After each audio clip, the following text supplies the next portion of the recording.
Hi there, Cherie, Doyen here. Welcome to Untangle Your Story.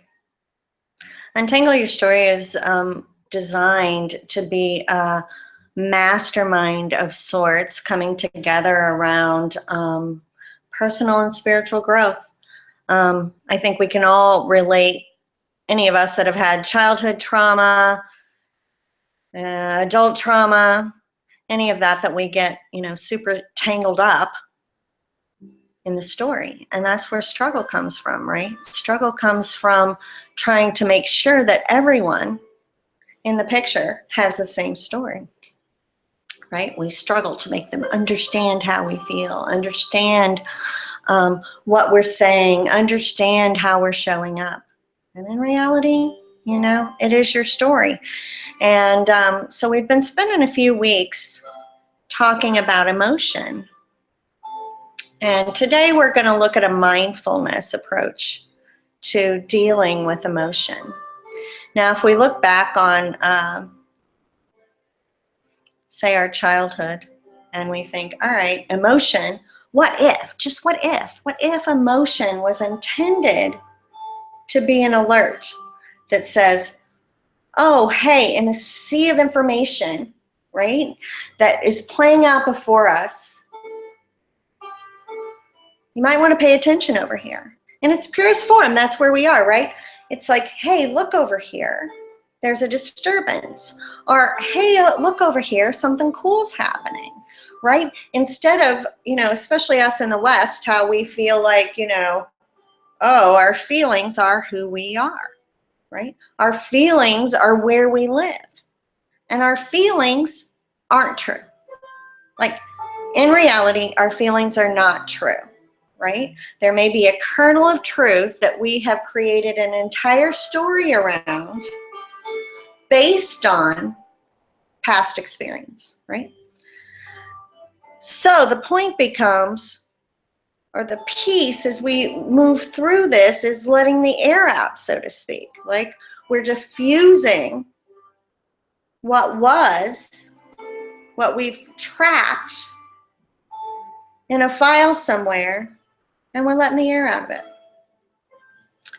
So I like to think about how our emotion gets trapped like that. And when we think about like things that happened in our childhood, right? Say something, boom, dad comes in and there's a, disturbance around something you didn't do, right? So what happens normally is a child, when they hit, a big blip, they leave their bodies, right? So what they have is the memory of where it started, and they have a memory of when they came home, but the middle is pretty fuzzy. They weren't here. Maybe they saw some from above, maybe they just left. Who knows? So what do? They piece that together because it's not comfortable in any shape or form to have holes in your memory, right? So a child puts it together in some sort of form so that they can get up the next morning and have breakfast with, quote, their loved ones. The ones that caused them harm. Most people don't have to do that, right? In reality, a soldier over at war has a terrible experience. He doesn't get up and go to breakfast and sit across from the table from the person, the human that caused distress, right? So a child has to put that all together in a way and make excuses around and put themselves in a light that they created that to be able to get up. So what we have to do is go back and find out how, find the actual pearls, the kernels of truth that are buried, right? Because our emotions should really be like when we were children, where you wake up and you are what you are, right? You don't bring your bellyache from the night before to your next day. You don't wake up and go, oh, and start examining and create a bellyache just because you had one yesterday. That's not how children operate. And emotion is very flash. It's like a flash, right? They could be laughing one moment, crying the next, depending on how their needs are being met. Until the day when they aren't being met, right? Until the day that they start putting things away, saying, oh, right? And they start bearing them, right? So our mindful approach to emotion requires diligence. It requires diligence over our minds. It requires diligence over the thoughts that create emotion. I've kind of been doing an experiment this week, and I'm like, all right, like, you know, thoughts come and go. Emotion comes and goes. Even happy, let me be clear, because happy always has the fear, right, of not being happy. We're always waiting for that moment when happiness ends, which is a very different place than joy, right? Joy is a state. It's a state that resides inside of you, underneath everything, right? It doesn't matter that you're going through a circumstance, right? No, this joy rides underneath, and it's saying, show me the straightest line through so that I can get back to my happy, right? It's a very different place than a conditional emotion. Because that's the thing, guys. Emotion is conditional. It is not anything to hold on to. It's not anything to wear. It's something to release and let go, right? So as we show up with our children, right? As we show up with our families, we have to be cognizant, right? We have to be aware of what we're bringing to the table, of how we're showing up and what we're bringing to the table. Because if you're showing up in a relationship and bringing the kitchen sink, right? That person didn't get a script for that. They didn't get a script saying, oh, we're now back in, 2001, right? No, because they're standing in 2016, right? And I think we get really caught up in the idea that love and relationship are the same thing, and they're not, right? Love is unconditional. Love is an absolute unconditional state, like joy. It resides underneath everything, if we choose it, right? Relationship has conditions, and we have to choose what's acceptable for us. We have to choose how we're going to show up in that relationship. We have to choose whether we're going to bring in our old baggage and contaminate it, because really old emotion is just stagnation. It's stagnation, right? It is steeped in the past. Has nothing to do with today. 9 times out of 10, it has nothing to do with today. Otherwise, it's a flash, it's an alert, it's a notification. Hey, this is happening over here. You may want to take a look, right? You may want to take a look and kind of pay attention, because, hey, who knows? This may be amazing. Or this person may be out to get you. You don't know. You just have to be aware. That's not an expectation, right? Because when we're steeped in our stories, then we're sitting in expectation of reactions from others, which, we have to be very clear and very aware of ourselves, because when we are creating a story around someone, they're trapped there. Not fair. We're showing up with emotional baggage. It's like you're hitting this human being who may be standing there waiting to love you with all barrels, right, aimed straight at them.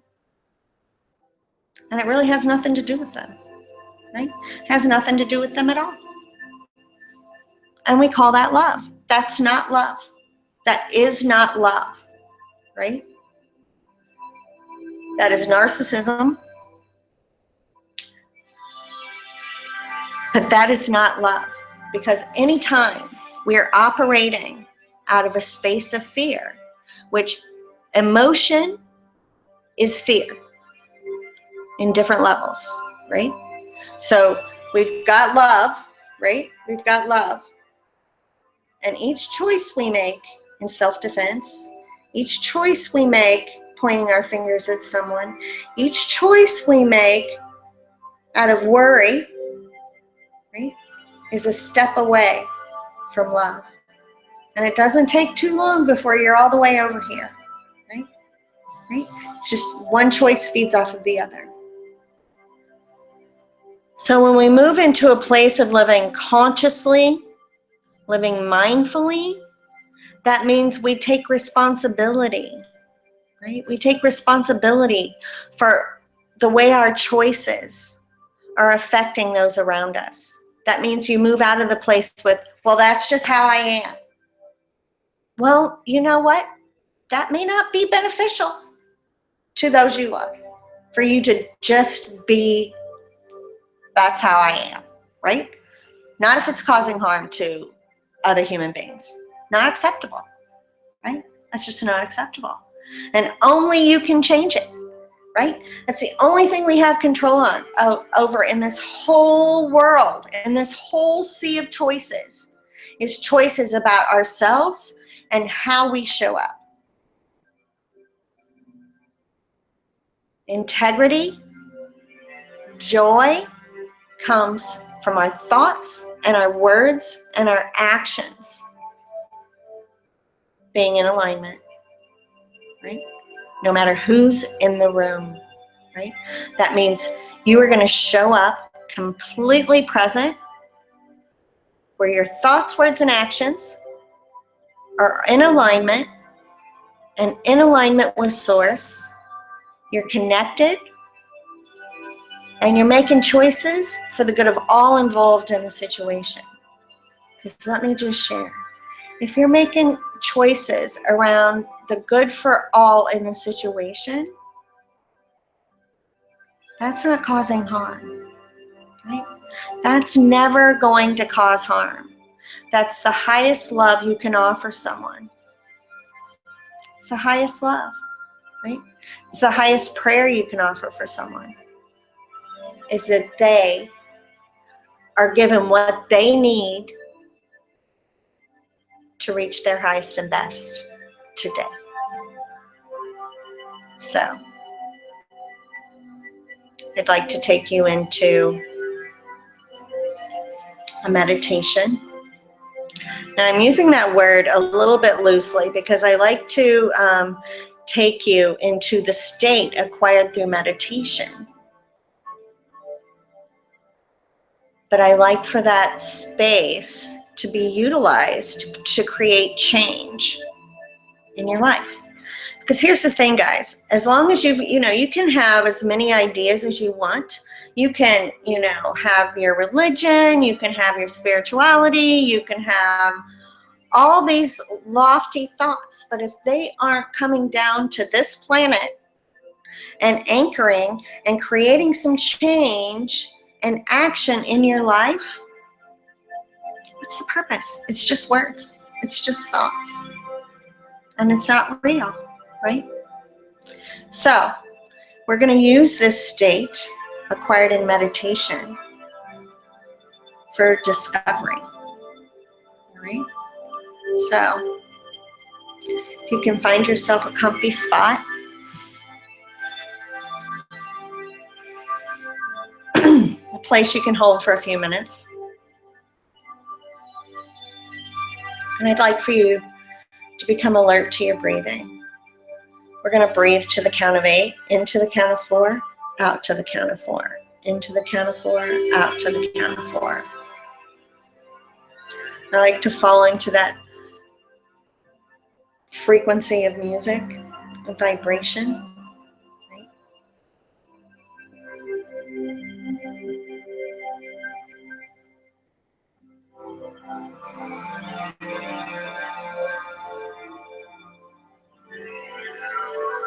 God, as we cast our sacred circle here today,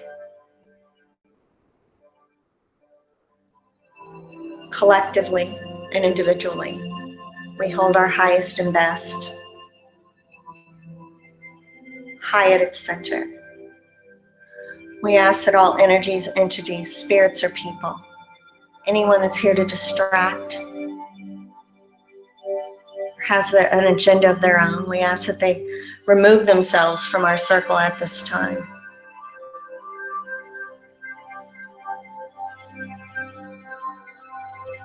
Now in this space, it's clear and pure. I want you to take an assessment of your body. And I would like for you to make some distinctions around how this feels different. This is just you, nothing influencing.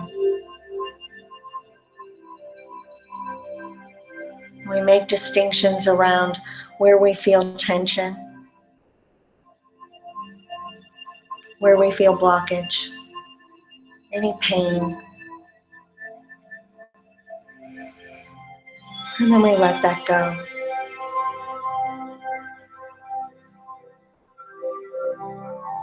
God, we want to invite in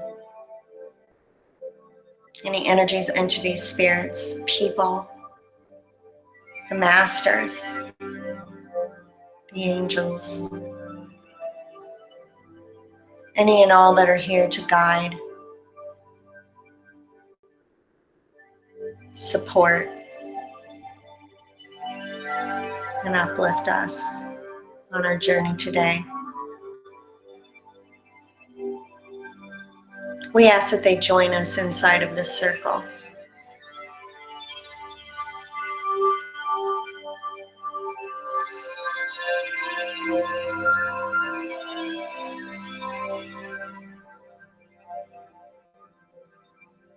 Now I'd like for you to reach down into the center of the earth, and we're going to pull up a cord, and we're going to attach that to your root chakra. That's right at the base of your spine. Now again, I want you to pay attention to your body, and I want you to make some distinctions around how that feels different, what that feels like.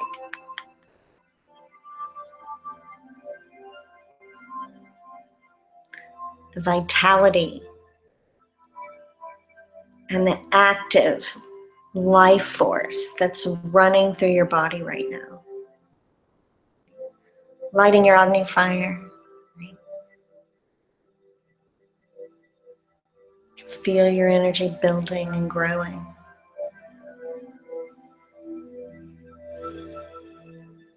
Now we're going to reach up to the heavens, and we're going to pull down a cord, and we're going to attach that to our crown.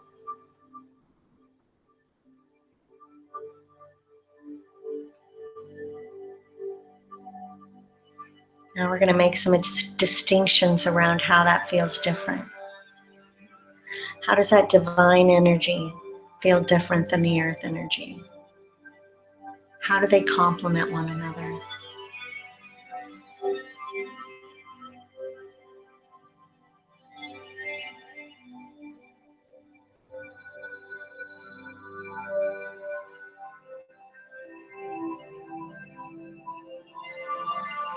Now you become aware as the two energies begin to work together.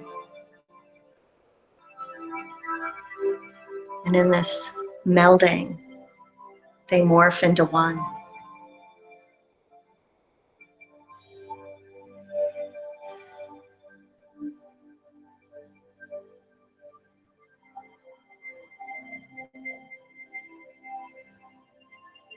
I'd like for you to make sure you're anchored in your body right now. If you can see the top of your head, I want you to drop down into the center of your brain. Good. Good, good, good. Now from there, we're going to drop down into your heart, just as if you were a feather. There's nothing to do, you're just letting go.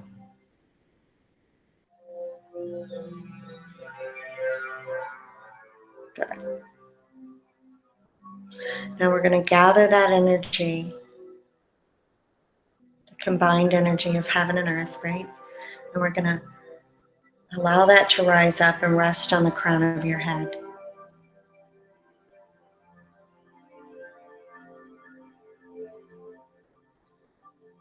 And you become aware as the energy begins to seep through your scalp. It begins to drip down the sides of your brain until your brain's completely encased in this perfect balance of the ethers and of the earth. You become aware of the work it's doing through all the channels of your brain. You become aware of some sparks that are moving off in a different direction, creating new highways, pathways to new and different choices, different experiences. And you just observe.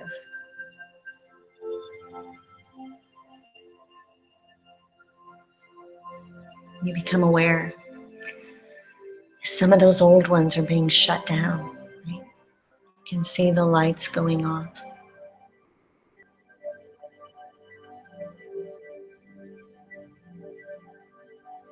And we bring your awareness to your eyes. The energy begins to do figure eights around your eyes. You can feel the muscles behind your eyes and around your eyes relax.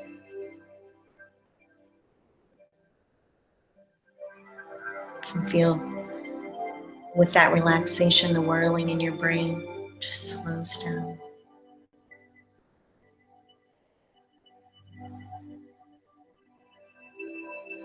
We feel that energy dropping down into your jaw.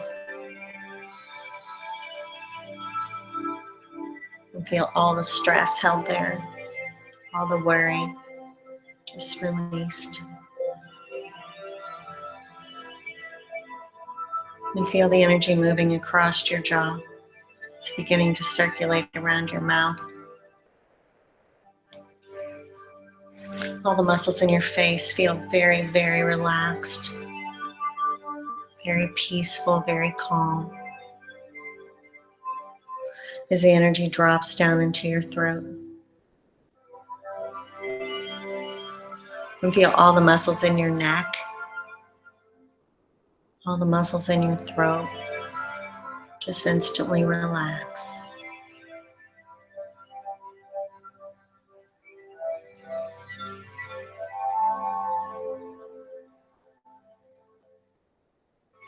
All trapped words, all words unsaid, all words that we're holding on to that belong to someone else. We just see them rising up and being released through your mouth, through your nose, your eyes, your ears. Released out into the universe to be recycled.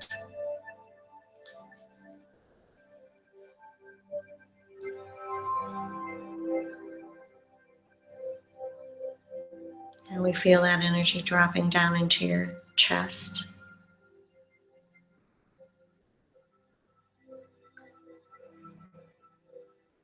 We feel the muscles as if from the inside out.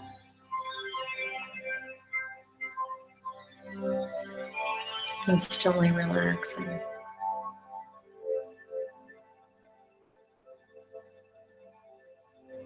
You can see the energy encasing your heart.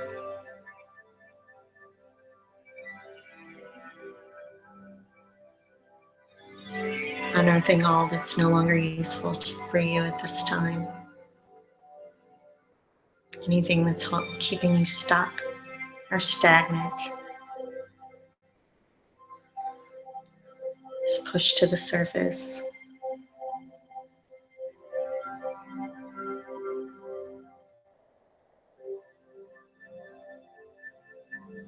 And the energy drops down into your abdomen.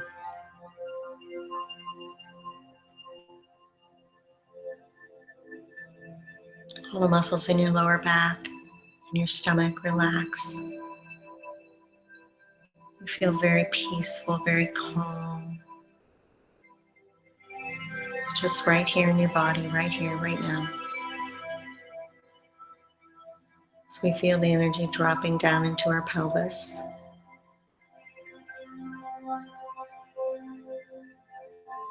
We feel a new level of flexibility in our thoughts and our actions. So the energy drops down into our thighs, relaxing our thighs, our knees. Calves are very, very relaxed, very peaceful, very calm.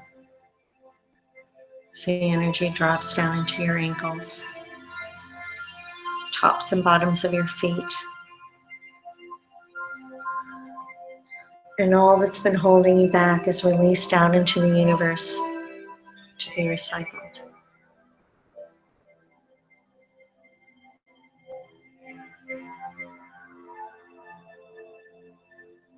Now, as we bring our awareness to our mind,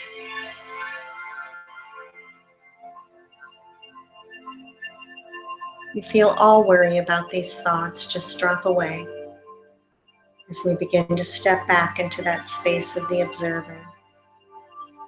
And we're going to step 1, 2, 3.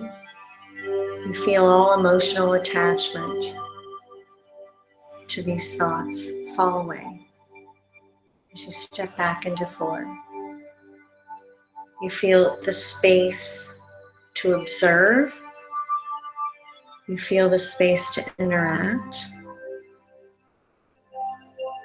without the emotional charge as you step into 5.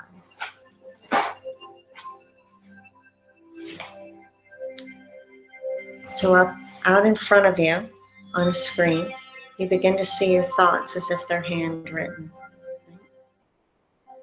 They may be moving pretty quickly at this point.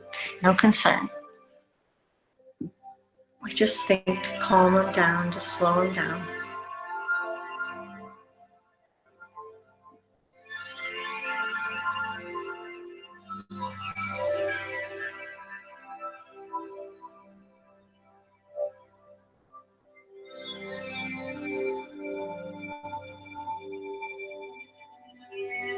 Then you begin to notice that there's a period at the end of one thought and a capital letter starting the next. And the coolest part is that you're very intrigued by that space that lands in between, that space of nothingness.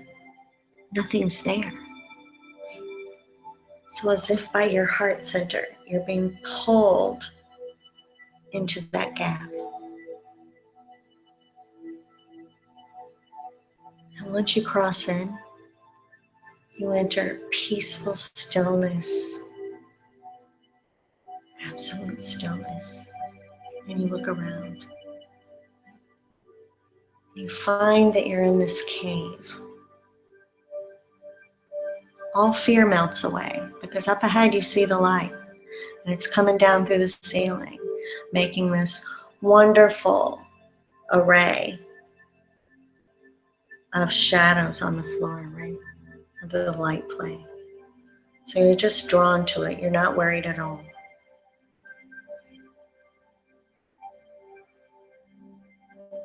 But you notice with each step, things are falling on the ground as if they're just falling off of you and out of you. As you look down, you can almost place them. Oh, there's that fear. There's that fear. As you look up on the walls of the cave, you've drawn out your life. This is your life. This is your cave. Created by you, for you.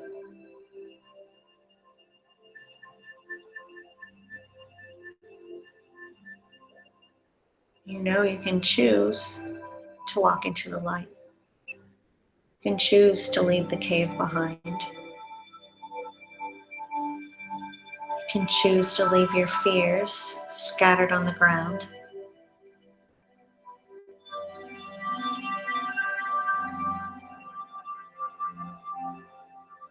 And with each step, you get closer to the light. You feel this smile begin to grow inside your belly.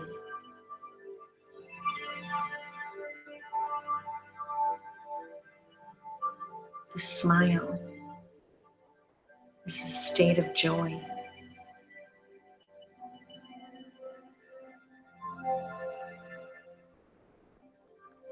As that light touches you, the joy expands and fills your entire field.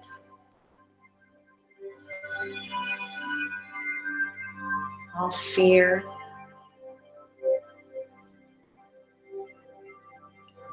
fear's darkness is replaced by light.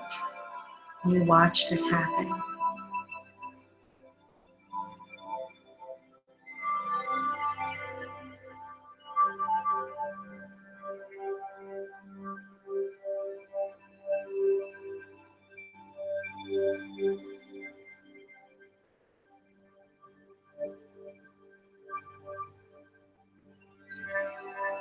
And as that weight of that fear falls away, you can feel yourself being drawn up into the light.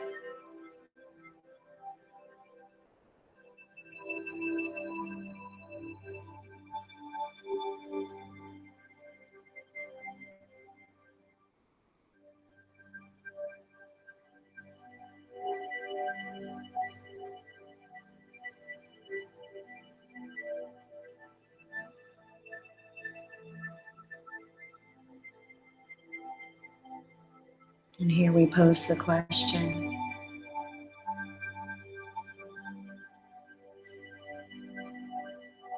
show me how I show up. Show me where my choices are created from fear.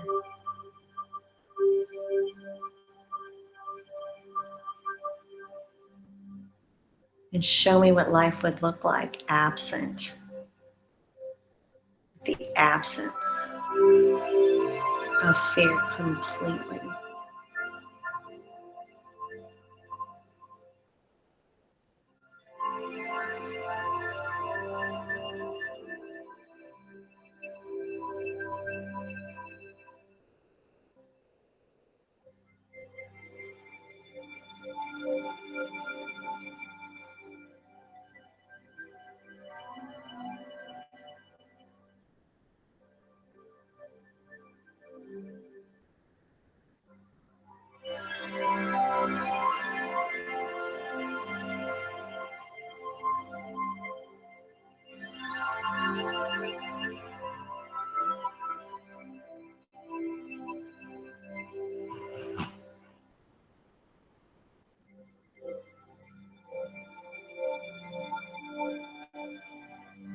As you rest peacefully, you know that when your learning is complete, you're going to come back to this time and place with your wisdom and your learning integrated, fear left behind,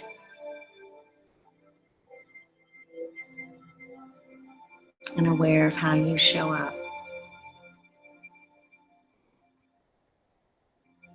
and what you bring to the table.